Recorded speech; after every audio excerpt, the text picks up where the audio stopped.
C'est pourquoi je viens au message maintenant du pasteur Mohamed. Lorsque Jésus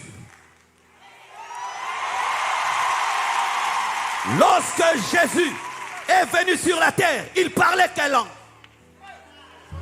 Araméen. Quand tu entends Talita Koumi, ce n'est pas l'hébreu, c'est l'araméen. Jeune fille ou petite brebis, lève-toi. Eli lama sabatani n'est pas l'hébreu, c'est l'araméen. Père, pourquoi m'as-tu abandonné? Maranatha n'est pas l'hébreu, c'est l'araméen. Le Seigneur revient bientôt. Jésus parlait l'araméen. L'araméen vient des Perses et des Assyriens. La langue maternelle de Jésus, c'était l'araméen. Mais sa langue intellectuelle, c'était l'hébreu, pour connaître la parole. Mais dans le commerce, c'était le grec. Jésus était polyglotte. Jésus était polyglotte. Maintenant, l'araméen a un problème parce que lorsque au 7e siècle les Arabes ont conquis, ils ont chassé cette langue. Maintenant c'est l'arabe qui a pris la place. C'est pourquoi c'est une langue qui disparaît. Jésus travaille en araméen. Il prêche en araméen. Mais lorsque le Saint-Esprit vient sur les apôtres et qu'il faut écrire l'évangile, écrire les épîtres, le Nouveau Testament n'a pas été écrit en araméen. La sagesse du serpent. Le Nouveau Testament a été écrit en grec. Et il n'y a que quelques mots, quelques phrases en araméen, mais en grec. Pourquoi? Parce que le grec en ce temps-là, c'était la langue du dominateur. Ils avaient la sagesse de comprendre que nous devons écrire dans la langue la plus usitée, la plus connue, dans... Hey. Donne-moi l'amen. Dans la langue la plus stratégique. Et j'ai fait des études en notre temps. L'araméen c'est quoi? L'hébreu c'est quoi? Le grec c'est quoi? L'araméen pour moi c'est le lingala. Mais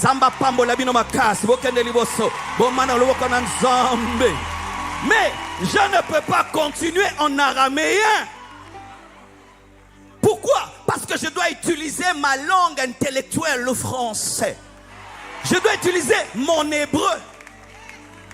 Mais je n'ai pas encore mon grec. Le grec c'est quoi? God bless you so much. God give you power. God give you fire. God love you so much. Give me amen. Give me amen. Il est temps qu'on parle le grec. Il est temps qu'on parle le grec. Il est temps qu'on parle le grec. Il est temps qu'on parle le grec. Il est temps qu'on prêche en anglais. Il est temps qu'on prêche en anglais. Il est temps qu'on prêche en anglais.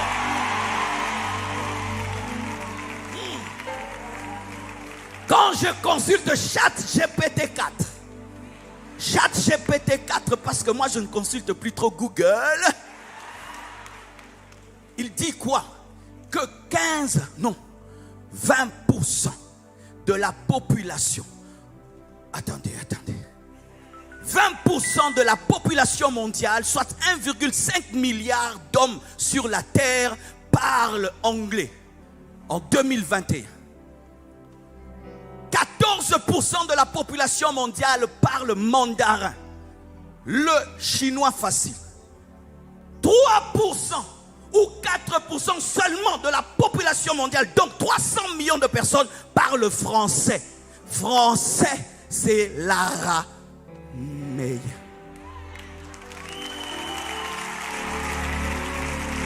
Si nous voulons réellement gagner les extrémités de la terre, nous devons parler la langue qui touche les extrémités de la terre. Et ce n'est pas le français. Et ce n'est pas le français. Il y a un problème avec les langues. Les langues suivent la domination économique et politique. Et je ne sais pas quand est-ce que les Français vont dominer encore politiquement et économiquement. Et sachez que la RDC, c'est le deuxième pays le plus francophone au monde. Et pour notre réveil, vous devez attendre un peu longtemps. Ce qui veut dire que la nation du français, la France, est la nation qui parle la plus le français, la RDC. Je ne vois pas dans 20 ans, 30 ans, une explosion au niveau des États-Unis. Qu'est-ce que cela veut dire?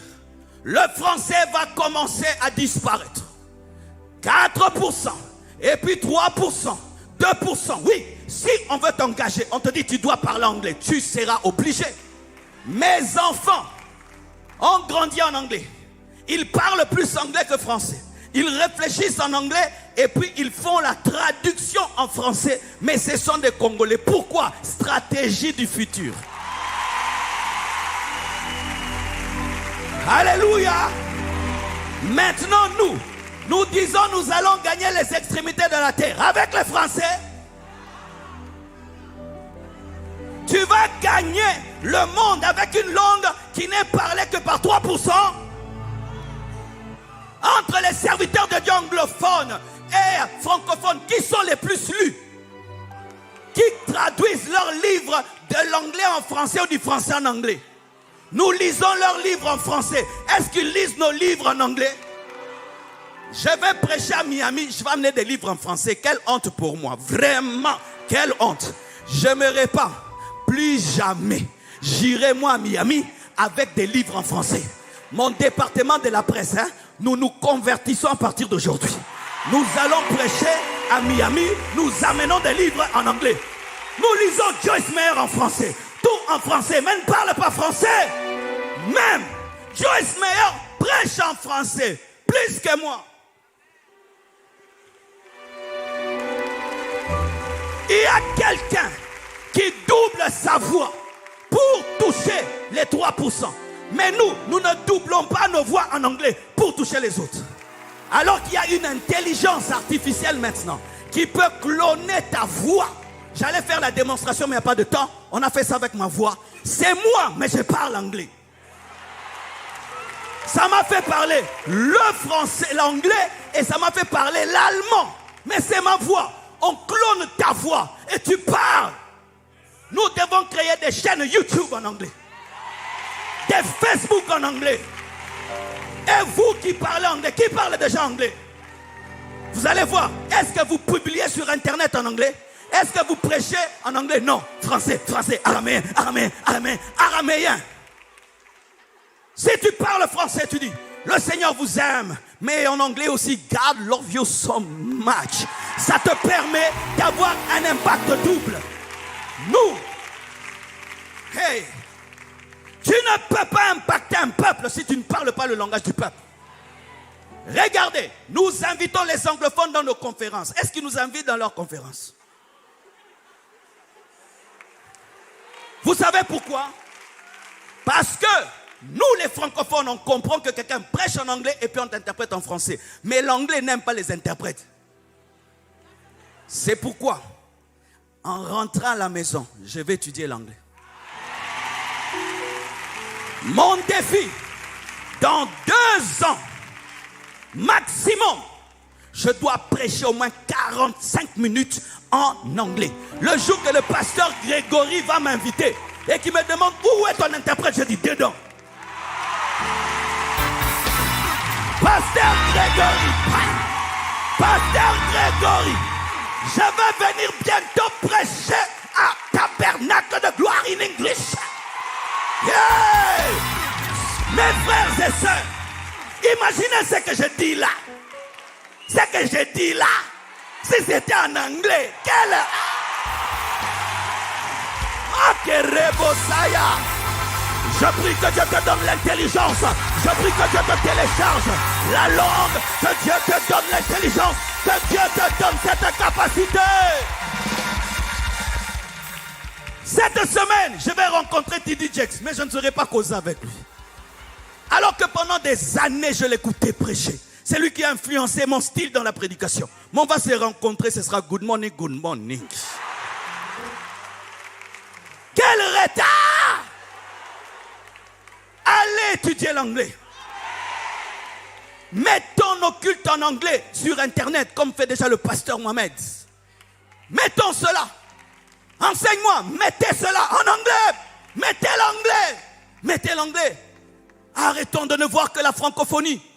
Nous ne sommes pas nombreux. C'est le 4% du monde. Pasteur Mathieu a dit quelque chose ici qui m'a choqué. Il a dit, vous les francophones, vous venez puiser l'eau avec des gobelets. Quelle insulte. Mais en anglais. Tu vois, quand c'est en anglais, ça passe. You come to take water in gobelet. Ah, Seigneur, délivre-nous. Seigneur, délivre-nous. Seigneur, délivre-nous. Plus jamais de gobelets. Nous allons venir avec des tanks, avec des citernes. Nous allons même irriguer l'eau. Nous devons parler anglais. Hey, je suis invité l'année prochaine en Corée du Sud. Par une église coréenne, pas congolaise. Des Coréens. Une grande église comme celle-ci. Je voulais reposer la question. Vous m'avez entendu où? Maintenant, j'irai prêcher en Corée avec un interprète. Voyez ça. Papa, imagine, tu es chez Dag. Tu ne parles pas français. Tu leur parles dans leur propre langue. Il y aura plus de puissance. Pourquoi? L'interprète, il prend un peu. Moi, j'ai prié 5 heures du temps. Lui, il prie 1 heure du temps. Quand je parle, c'est lui qui leur prêche, pas moi. Parce qu'ils ne m'entendent pas, ils l'entendent de lui. Il y a des interprètes qui t'éteignent. Mais il faut que tu le dises toi-même.